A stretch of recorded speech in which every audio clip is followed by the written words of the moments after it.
Hey everyone, Technomentary here with a video for you guys. In today's video, I'm going to show you how to turn off Apple Intelligence on your iPhone 15 Pro, 15 Pro Max, or any of the iPhone 16 as well. So let's get started. So in order to turn this setting off, first thing you're going to do is go into your setting on your iPhone and then scroll down until you see the section that says Apple Intelligence and Siri. Tap on that, and right here is the setting to turn off Apple Intelligence or Apple AI. If you toggle that off, it's going to pop up with a menu that says turn off Apple Intelligence. Simply tap on that and then go back and then click on it to make sure it's turned off, and then activate Siri. You can see here this is the old Siri, not the one with Apple Intelligence any longer, and that's all you need to do to turn it off.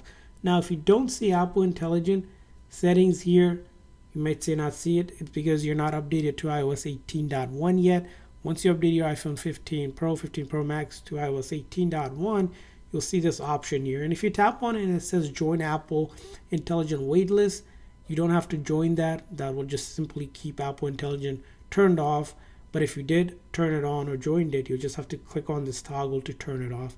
So that's how you turn off Apple Intelligence on your iPhone 15 Pro, 15 Pro Max, or iPhone 16. I hope this video was helpful. If so, please consider a like and subscribe button for more tips and tricks for your iPhone and other iOS devices. We'll see you guys next time.